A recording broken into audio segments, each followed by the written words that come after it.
우리 지난주에는 배우고 순종하고 가르치라 이런 제목으로 말씀 나눴죠. 신명기는 3편의 설교라고 그랬는데 이제 그게 1편 설교예요. 첫 번째 설교. 핵심이 뭐냐면 기억하고 순종하라. 1장부터 3장까지는 기억하래요. 1장에 뭘 기억해요? 가데스 바네아 앞에서의 너희들의 불순종을 기억해라. 여러 하루면 갈 수 있는 길을 그 불순종 때문에 40년을 갔다. 그러니까 우리 인생이 잘 풀리지 않고 자꾸 돌아가는 것 같이 생각되면 꼭 생각해 봐야 될 게 있어요. 혹시 내가 하나님 말씀 따르지 않는가 생각해 봐야 돼요. 이 장은요, 헤스본왕 시온을 이긴 얘기예요. 조용히 가고 싶었는데 길만 잠깐만 빌려주세요. 안 된대요. 전쟁하재요. 그러니까 하나님께서 내가 그 왕과 백성을 네 손에 붙였다. 전쟁에서 이겨요. 3장은 바산왕 옥과 전쟁하는 얘기. 옥은 되게 센 왕이거든요. 그러니까 거인이었다고 그랬죠. 철침대를 가지고 큰 침대에서 자는. 내가 하나님께서 직접 나가 싸워요. 그러니까 이겼다. 그러니까 불순종, 순종. 그 다음에 3장의 마지막은 모세 이야기로 끝나요. 모세도 이제 가나안에 거의 왔잖아요. 하나님 저도 가고 싶어요 그러죠. 그때 하나님께서 하신 말씀이 됐다면서 너는 못 간다. 왜 못 간대요? 불순종 때문에. 그리고 4장이 이야기하는 거예요. 어떻게 하래요? 순종해라. 순종하려면 말씀 배워야죠. 배우래요. 말씀 배워라. 그래서 모세가 말씀을 가르쳐요. 배우면서 우리가 중요한 거 가감하지 말라. 성경을 절대 더하거나 빼서는 안 돼요. 그러니까 이단은 위험한 거죠, 그죠? 자의적인 해석 이거 안 됩니다. 그리고 순종하래요. 순종하라고 말씀하시면서 예를 든 것이 바알볼 사건. 헤스본 왕도 이겼어요. 또 바산 왕도 이겼어요. 그러니까 이제 모압만 남았으니까 불안해요. 전쟁에서 안 될 것 같으니까 발람 선지자를 갖다가 불러들이죠. 발락이 그 왕이. 그래서 그 얘기. 근데 요거는 이제 안 돼요. 저주해도 안 돼. 왜냐면 하나님께서 저주하려고 그러면 축복의 말을 계속 쏟아놓게 하니까 이건 안 돼요. 이건 안 되는구나. 발람이 마지막에 한 거지. 그러지 말고 남자들의 마음을 갖다 한번 움직여라. 유혹하라고. 그러니까 모압의 여자들을 갖다 불러다가 그다음에 이스라엘의 남자들하고 이제 붙여주죠. 그랬더니 알아서 타락해요. 솔로몬이 범죄한 게 그거잖아요. 알아서 타락해요. 그리고 막 자기들이 섬기는 신에게 가서 제사합시다 그랬더니 바알보로에게 다 가는 거예요. 그때 죽은 사람의 숫자가 24,000명이었다. 그걸 통해서 알려주는 게 뭐예요? 불순종하면 죽는다. 근데 살아있는 사람이 있네요. 보니까 누가 살았어요? 여호와께 붙어있는 너희는 살았다. 이렇게 얘기해요. 진짜 중요한 건 뭐예요? 하나님께 붙어있는 거다. 그걸 어떻게 하래요? 가르치래요. 배우고 순종하고 가르치라. 그러니까 뭘 가르치라고 말씀합니까? 하나님께서 뭘 가르치래요? 네가 눈으로 본 것을. 그러니까 순종의 역사와 불순종의 역사를 가르치라. 누구한테요? 아들에게. 끝났는데요. 저는 아들이 이미 다 커가지고 손자에게 기회가 있다는 거예요. 가르쳐라. 다음 세대에게. 오늘 말씀은 두 번째 설교인데 오늘 말씀부터 시작해서 5장부터 시작해서 26장까지는 모세의 두 번째 설교. 좀 길죠? 핵심은 은혜와 순종. 앞에 설교는요. 기억과 순종. 두 번째 설교는 은혜와 순종. 이스라엘이 광야길 40년을 걸었어요. 은혜예요, 고난이에요? 고난처럼 보이죠, 걸을 때는. 지나고 보니까 완전 은혜예요. 버려진 것 같아서 광야에 그냥 먹을 것도 하나도 없이 옷도 한 벌 안 줘요. 옷이 40년 동안 해지지 않고 신발이 해지지 않았다는 건 기적이지만 별로 좋은 일은 아니거든요. 행복해요? 해지지 않아서? 요즘에 여러분 옷이 해집니까? 우리 해져서 버려요? 5층 올라가면은 해진 옷이 하나도 없어요. 해져서 내놓는 게 아니라고요. 안 입으니까 내놓는 거지. 옷이 해지지 않는데, 신발이 해지지 않는데요. 기적이죠. 아주 즐거운 일은 아니에요. 행복하지는 않다고. 바꾸고 싶거든요. 더 좋은 거 갖고 싶고. 지나고 보니까 광야 기간은 고난의 기간이 아니라 보호의 기간이었어요. 이스라엘 백성들이 400년 동안 애굽에서 종살이 할 때도 하나님께서 보존하신 기간이었어요. 바벨론에 70년 동안 포로로 끌려갑니다. 하나님께서 그들을 거기서 보존하신 거예요.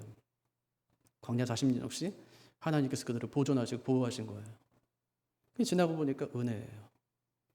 가나안은 어떻게 들어갑니까? 전쟁에서 들어가요? 천만의 말씀. 전쟁에서 들어가는 곳이 아니에요.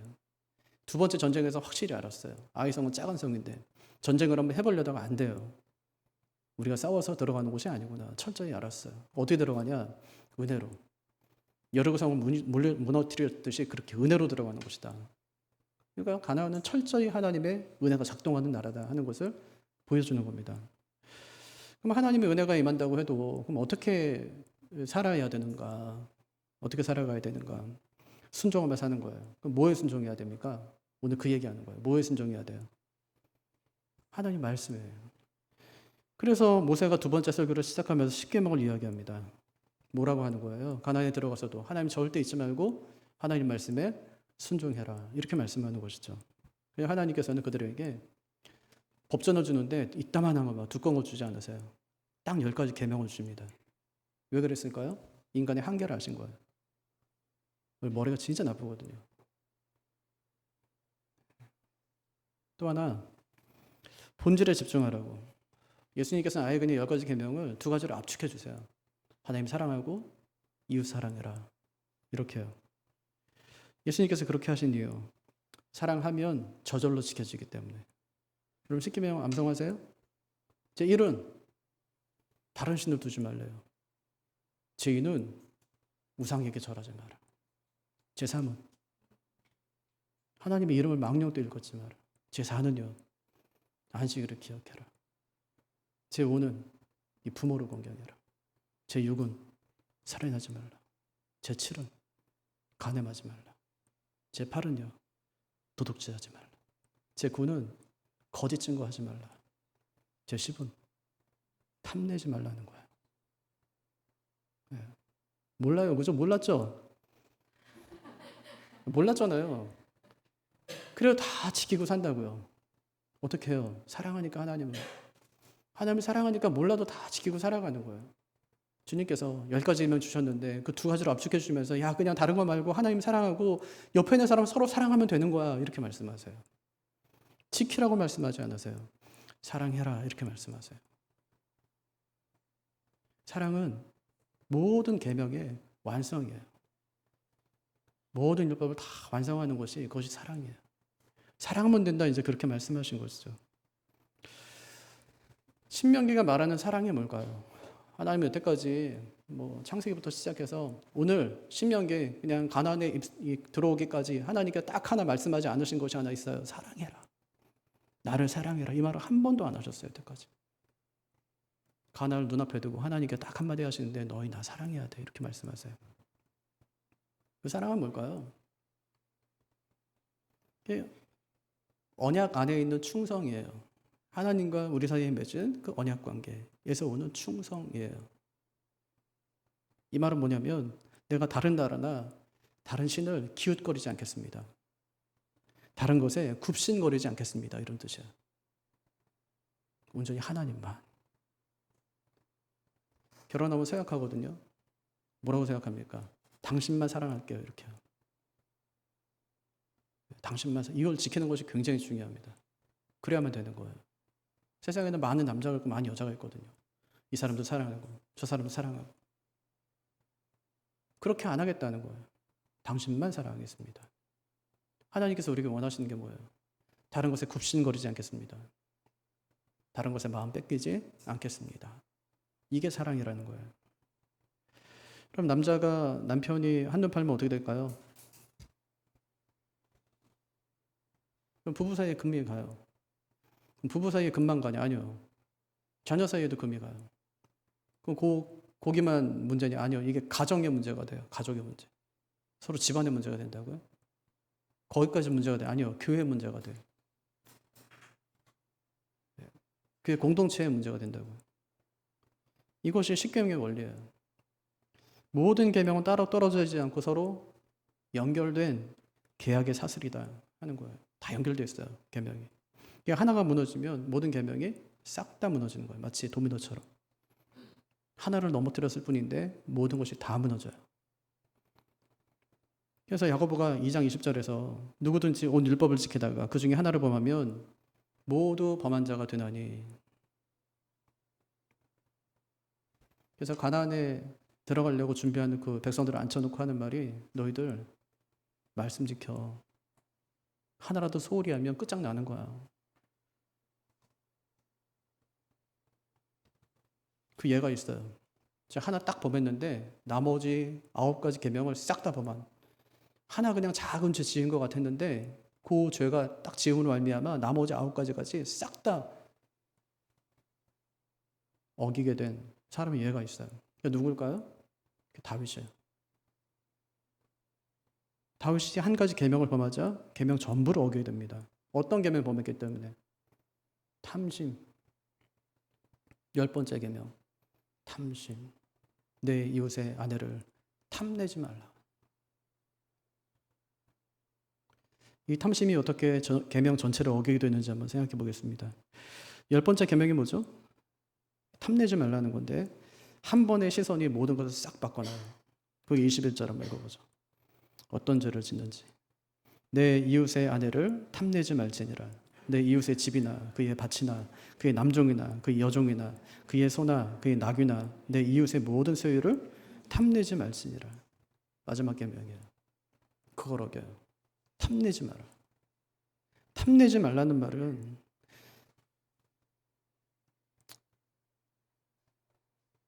단순히 의지적인 충동만 말하는 게 아닙니다. 탐심의 대상을 소유하게 만드는 행동을 말하는 거예요. 그러니까 충동만 일어났어. 그게 뭐가 죄가 되겠어요? 근데 행동으로 이어졌어요. 그건 죄가 되겠죠. 탐하다 이 말은 갈망하다 이런 뜻이에요.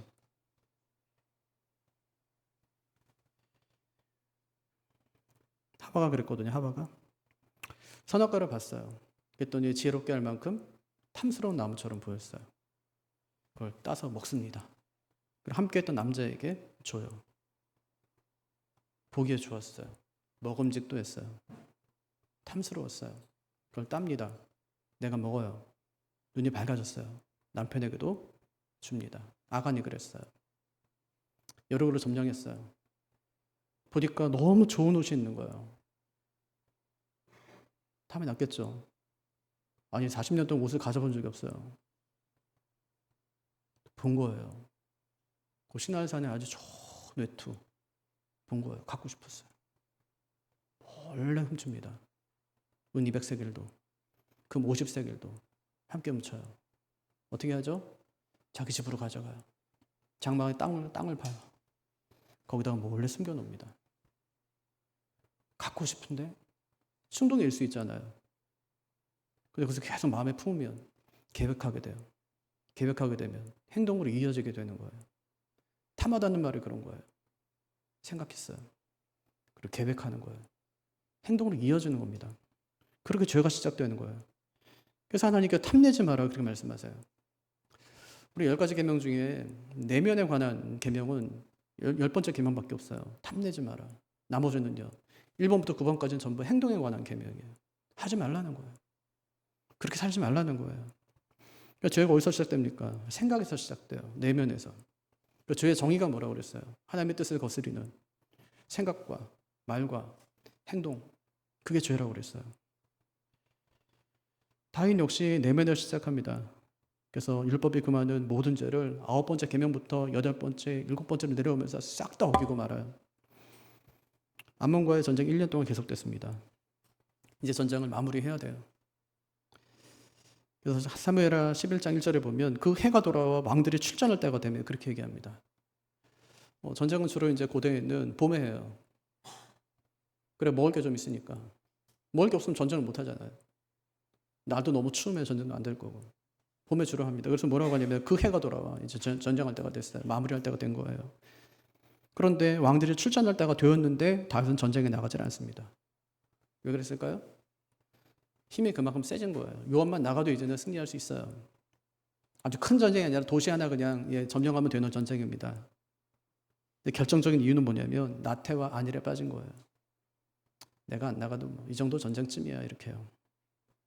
그럼 만약에 다윗이 전쟁터에 나갔다면 시험에 들지 않았겠죠. 자기 할 일을 하지 않은 거예요. 다윗이 저녁에 침상에서 일어납니다. 저녁에 침상에서 왜 일어납니까? 자야지. 기도하러. 그렇죠. 우리가 알고 있는 다윗이라면 그럴 만도 하죠. 전쟁 중이니까 기도하러. 하지만 다윗은 성전에 있지 않습니다. 왕궁에 있어요. 기도실에 있는 곳이 아니에요. 옥상을 거닐어요. 하나님을 본 것이 아닙니다. 목욕하는 여인을 봐요. 보았는데 그녀가 심히 아름다워 보였대요. 아름다움 자체가 뭐가 죄입니까? 하나님께 주신 선물인데 괜찮은 거예요. 문제는 그것을 욕망의 시선으로 본 것입니다. 다윗이 어떻게 하죠? 그때부터 행동하기 시작해요. 사람을 보내요. 저 여인이 누군지 알아보게 해라. 알아봤어요. 그랬더니 엘리암의 딸이요 햇사람 우리아의 아내 밧세바입니다 하고 대답해요. 우리아의 아내. 이건 뭐죠? 분명한 금지선. 절대 넘어서는 안 되는 금지선. 하지만 다윗은 멈추지 않습니다. 이번엔 전령을 보내죠. 신하를 보내요. 그 여자 데려오래요. 합법적으로 사용해야 되는 권력을 사적으로 사용한 죄. 어떻게 됐을까요? 밧세바와 동침합니다. 어떤 죄를 범한 거예요? 제7계명. 간음. 돌이킬 수 없는 선을 넘은 것입니다. 18절 한번 읽어볼까요? 뭐 하지 말래요? 시작. 간음하지 말지니라. 다윗이 어떻게 하죠? 다윗이 사람을 보내요. 그 여자를 데려오게 하고 동침하며 이렇게 나와요. 보내요. 데려오게 하고 동침하며. 순식간에 일이 벌어지고 맙니다. 주님께서는 산상수훈에서 음욕을 품는 순간 이미 간음합니다. 그렇게 얘기해요. 품는 순간. 품는다는 게 되게 중요해요. 예쁘네 하고 지나가요. 괜찮아. 뭐 예쁜 거니까 어떻게 해, 그거를. 예쁜데. 생각한 것도 아니고 보는데 예쁜데 어떻게 해요. 근데 만약 품었어. 오래 간직하는 거예요. 여기서 품는다는 말, 음욕을 품는다는 말은 계속 욕망의 상태를 붙드는 것을 말합니다. 단순한 생각이 아니에요. 어떻게 하면 해보려는 거예요. 계속 마음에 저장해 두고 상상하고 계획하는 상태를 말합니다. 다윗이 그렇게 하거든요. 계속 사람을 보내요. 그렇게 사람을 보내요. 요압을 전쟁터에 보냅니다. 사람을 밧세바에게 보내요. 근데 이번에는 또 자기 신하를 밧세바에게 보냅니다. 일이 터지니까 또 사람을 요압에게 또 보냅니다. 문제 해결해 보려고. 요압에게 우리아를 보내라고 합니다. 우리아가 말을 안 들으니까 다시 전쟁터로 보냅니다. 요압에게 그를 전쟁터 중에서 가장 싸움이 극렬한 곳으로 보내라고 또 명령합니다. 계속 보내래요. 왜 자꾸 이렇게 보낼까요? 자기 욕망을 확인하기 위해서. 자기 욕망을 충족하기 위해서. 죄를 은폐하기 위해서. 사람을 제거하기 위해서 자꾸 보냅니다. 그러니까 자기 생각대로 어떻게 하면 해보기 위해서 이를 자꾸 꾸미는 것입니다. 그 결과 어떻게 될까요? 이번에는 밧세바가 사람을 다윗에게 보냅니다. 사무엘하 11장 4절 보면 그 여인이 임신하매 사람을 보내 다윗에게 말하여 이르되 내가 임신하였나이다 하니라. 문제가 생긴 거예요. 죄의 결과죠. 다윗이 간음죄 말고 또 무슨 죄를 지은 겁니까? 제8계명이에요. 도둑질. 왕의 권력으로 다른 사람의 아내를 도둑질한 것입니다. 그게 제8계명을 어긴 거예요. 한번 19절 읽어볼까요? 뭐 하지 말래요? 시작. 도둑질하지 말지니라. 일부 학자들은 이 구절을 유괴 금지 이렇게 해석하기도 해요. 사람을 훔치지 말라는 거예요. 사람을 도둑질하지 말라는 겁니다. 여러분 가장 심각한 도둑질은 사람을 빼앗는 것입니다. 그것도 권력을 이용해서 빼앗는 것이 가장 비열한 도둑질이에요. 어거스틴이 간음을 가장 잔인한 도둑질이라고 하였습니다. 칼빈도 간음을 가정과 공동체를 훔치는 죄라고 합니다. 왜 도둑질할까요? 하나님이 주신 것에 대한 불만족 때문에. 만족이 없어요. 불만족.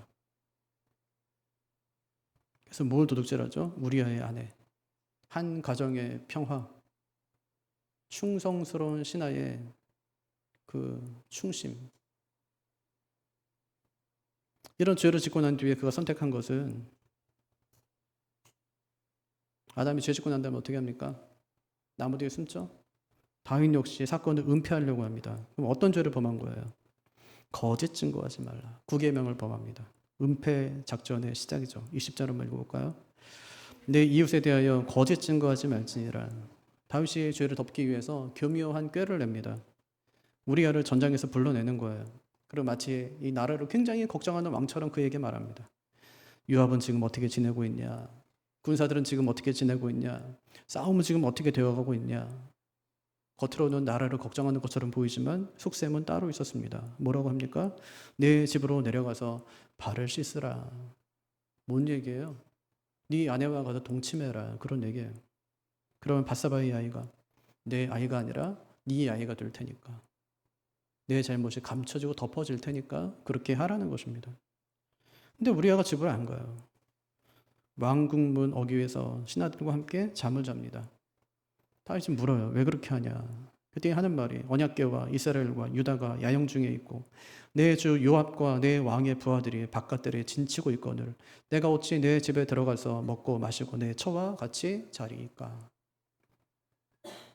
다윗은 어떻게든 죄를 덮을 생각만 하고 있는데 우리아의 마음은 하나님과 언약과 공동체에 있습니다.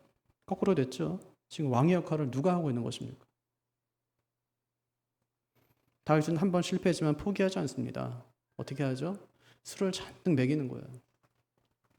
저녁에 다윗이 그를 불러 자기 앞에서 먹고 마시게 하여 취하게 하니라. 다윗은 우리아가 술에 취하면 집에 돌아가 아내와 동침하겠지 하고 생각했습니다. 하지만 우리아는 술 취한 몸으로도 집에 돌아가질 않습니다. 그의 마음은 여전히 하나님과 언약과 공동체에 있었습니다. 두 번째 계획도 실패. 더 이상 은폐할 길이 없어졌어요. 그럼 여기서 멈출까요? 어거스틴은 거짓은 죄의 딸이자 또 다른 죄의 어머니다 이렇게 얘기해요. 죄의 딸이래요. 거짓이. 죄가 낳았어요. 거짓을. 그럼 죄가 자라겠죠. 거짓이 자라겠죠. 어떻게 될까요? 또 다른 죄의 어머니가 되는 거예요. 죄는 또 다른 죄를 낳는다는 것이죠. 결국 다윗의 죄는 살인까지 이릅니다. 몇 계명을 옮긴 것이죠? 제 6계명. 살인하지 말라. 17절 읽어볼까요? 살인하지 말지니라. 다윗이 마지막 꺼낸 카드가 살인이었습니다. 그가 요압에게 편지를 씁니다. 아침이 되면 다윗이 편지를 써서 우리아의 손에 들려 요압에게 보내니. 편지를 써 누구 손에 들린 거예요 지금? 요압에서 우리아의 손에 들려서 이제 요압에게 갖다 줘 이렇게 보낸 거예요. 그 편지에 써서 이르기를 너희가 우리아를 맹렬한 싸움에 앞세워두고 너희는 뒤로 물러가서 그로 맞아 죽게 하라 하였더니. 잔인하죠? 야, 얘 가서 죽게 해. 이 편지를 얘 손에 지금 들려서 요압에게 보내는 겁니다. 차도살인이죠. 남의 칼을 빌려서 그 사람을 죽이는 거예요. 다윗은 자신의 손에 피를 묻히지 않습니다. 적군의 칼을 빌려서 의로운 신하를 제거합니다. 요압이 명령대로 우리아를 맹렬한 전투에 배치하게 되죠. 그 성 사람들이 나와서 요압과 더불어 싸울 때 다윗의 부하 중 몇 사람이 엎드러지고 햇사람 우리아도 죽으니라. 우리아만 죽질 않아요. 다윗의 부하 중에 몇 사람도 함께 죽습니다. 자신의 죄악을 가리기 위해서, 자신의 명예를 지키기 위해서 도대체 얼마나 큰 희생을 지금 치르고 있는 것입니까? 우리아의 죽음 소식을 들은 다윗이 이렇게 말합니다. 그 소식을 가져온 전령이 있었겠죠? 전령에게 이제 돌아가서 요압에게 이렇게 말하래요. 이 일로 걱정하지 마라. 칼은 이 사람이나 저 사람이나 삼키느니라. 그 성을 향하여 더욱 힘써 싸워 함락시키라.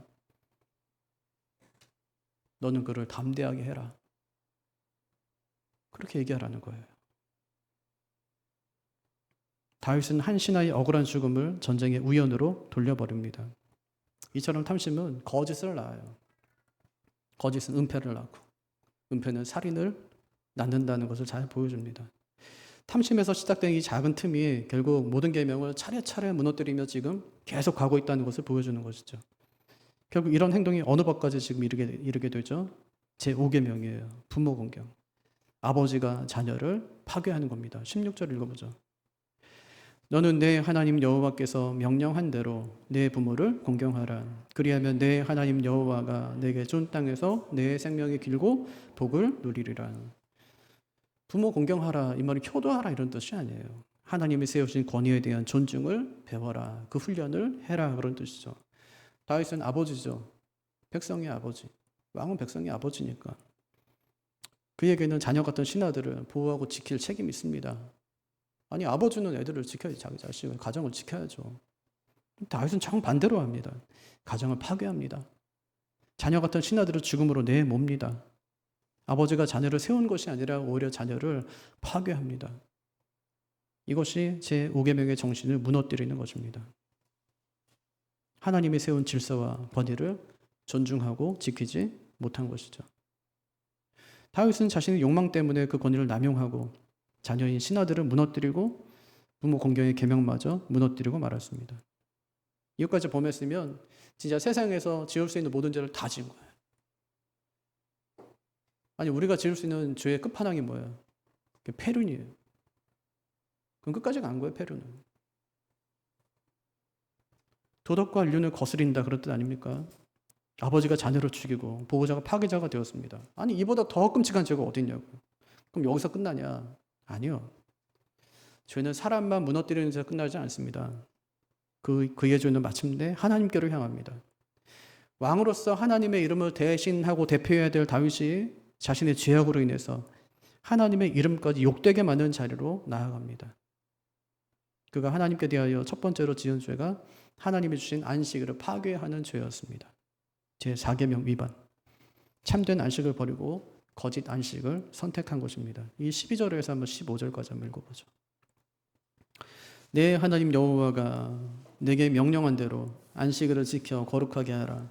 엿새 동안은 힘써 내 모든 일을 행할 것이나 일곱째 날은 내 하나님 여호와의 안식일인즉 너나 내 아들이나 내 딸이나 내 남종이나 내 여종이나 내 소나 내 낙이나 내 모든 가축이나 내 문 안에 유하는 개개라도 아무 일도 하지 못하게 하고 내 남종이나 내 여종에게 너같이 안식하게 할지니라.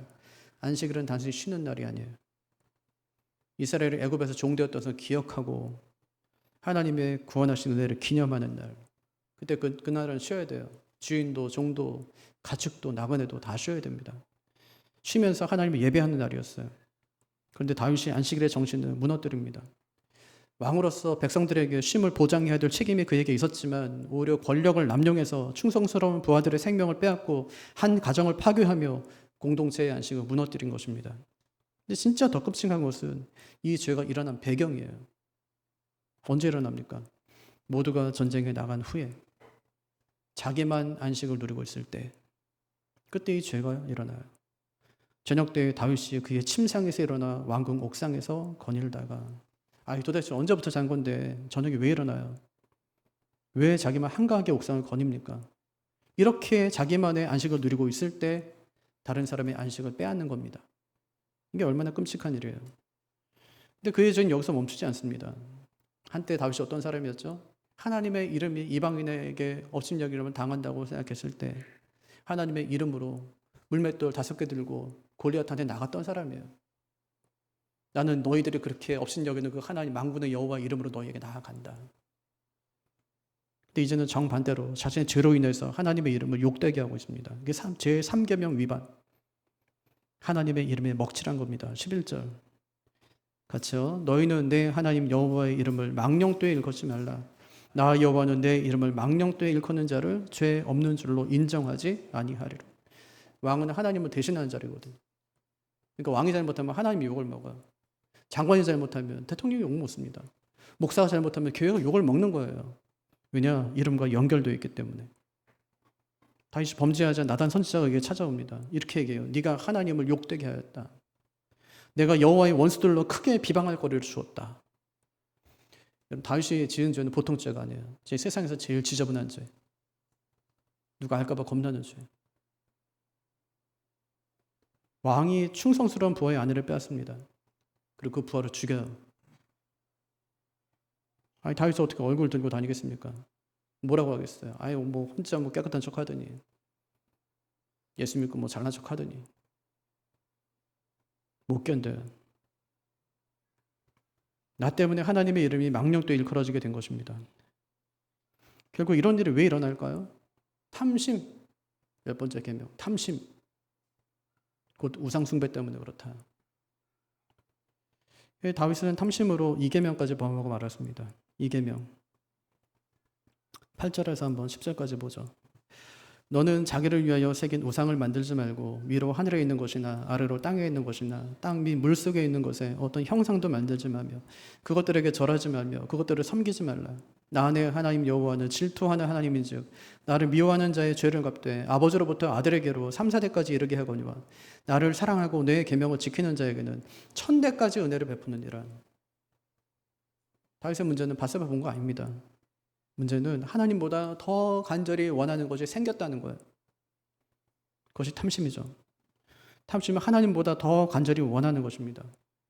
그래서 바울은 탐심을 가리켜 우상 숭배다 이렇게 얘기합니다. 다윗이 죄를 짓는 과정에서 이게 죄인데 몰랐을까요? 성령께서 가만히 있었을까요? 사람 보낼 때 그러면 안 되지. 성경에서 말씀하지 않으셨을까요? 하지만 그는 그 음성에 귀 기울이지 않습니다. 밧세바를 소유하고 싶었고 밧세바를 하나님의 자리에 올려놓고 하나님을 두 번째 자리로 옮겨 놓았습니다. 그래서 탐심은 단순히 욕망이 아니에요. 그럼 뭐냐? 탐심은 또 다른 신이에요. 또 다른 신. 하나님을 떠난 마음이 곧 다른 신에게 절하는 것입니다. 이렇게 탐심의 자리를 내어준 다윗의 마음은 결국 첫 번째 계명까지 어기고 말았습니다. 첫 번째 계명이 뭐죠? 다른 신, 금지. 하나님을 버리는 거예요. 6절과 7절 한번 읽어보죠. 나는 너를 애굽 땅 종 되었던 집에서 인도하여 낸 내 하나님 여호와라. 나 외에는 다른 신들을 내게 두지 말지니라. 결국 탐심이 어디까지 옵니까? 하나님을 버리는 데까지 오는 거예요. 하나님이 다윗에게 묻습니다. 어찌하여 네가 여호와의 말씀을 업신여기고 나 보기에 악을 행하였느냐. 업신여긴다는 말은 가볍게 여기다, 멸시하다, 무시하다는 뜻이에요. 하나님이 안 계시는 것처럼, 못 보시는 것처럼, 심판하지 않을 것처럼 행동했다는 것입니다. 어떻게 그럴 수 있죠? 하나님이 안 보이니까. 사울왕이 블레셋과 전쟁하는데 아무리 하나님께 기도해도 응답이 없어요. 그러니까 어떻게 하죠? 사람을 보냅니다. 가서 신접한 여인 좀 불러오라고 그래요. 답답하니까. 하나님이 안 보이니까. 다윗의 눈에도 하나님이 안 보입니다. 여인만 보입니다. 그래서 탐이 위험한 거예요. 지금만 보게 하기 때문에. 탐을 한자로 보면 이제 금자에 조개 패자 결합이거든요. 이 문장을 만들 때는 조개 껍데기가 화폐인 때였으니까. 뜻을 풀어보면 지금 당장의 이익을 포기하지 않으려는 행위. 그게 탐이에요. 우리가 소탐이라는 말을 자주 쓰죠. 대탐이라는 말을 안 쓰거든요. 이유 간단한데 사람이 주로 걸려 넘어지는 것은 지금 눈앞에 있는 작은 이익 때문에 그래요. 감히 넘보지 못할 큰 것에는 영안에서 우리가 욕심내지 않습니다. 되게 보잘것없는 것에 목숨을 걸죠. 아니 다윗 보세요. 아니 밧세바 아줌마가 뭐 그렇게 좋았겠어요. 아줌마잖아요. 세상에서 진짜 제일 예뻤겠어요. 아니 자기 아내도 많아요. 척도 많고. 예쁜 여자 원하면 언제든지 자기 아내로 삼을 수 있어요. 소탐이죠. 이 작은 탐심 하나 때문에 하나님 말씀 업신여기고 악을 행하고 하나님까지 버리게 되었습니다. 그러니까 이거는 소탐 대실이 아니에요. 소탐 전실. 하나님도 잃고 사람도 잃고 다 잃어버렸어요. 그냥 전부 잃어버렸어요. 그래서 하나님이 가나안 입성을 앞두고 이스라엘 백성들에게 십계명 이야기를 다 들려줍니다. 우리의 작은 탐심 하나가 어떻게 모든 계명을 차례대로 무너뜨릴 수 있는지 그들에게 경고하시는 것입니다. 왜 가나안이 위험할까요? 그곳이 풍요의 땅이어서가 아니에요. 이스라엘이 뭐가 풍요의 땅입니까? 누가 그래요? 목사님 젖과 꿀이 흐르는 땅 아닙니까? 젖과 꿀이 흐른다는 말은 목축밖에 못한다는 얘기예요. 양봉밖에 못한다는 얘기라고요. 다른 거 못한다는 얘기예요. 비도 안 와요. 척박하고 땅이. 농사가 안 돼요. 그래서 딴 생각할 수 있다는 말이에요. 딴 거로 붙을 수 있다는 말이에요. 그거 조심하라는 거예요.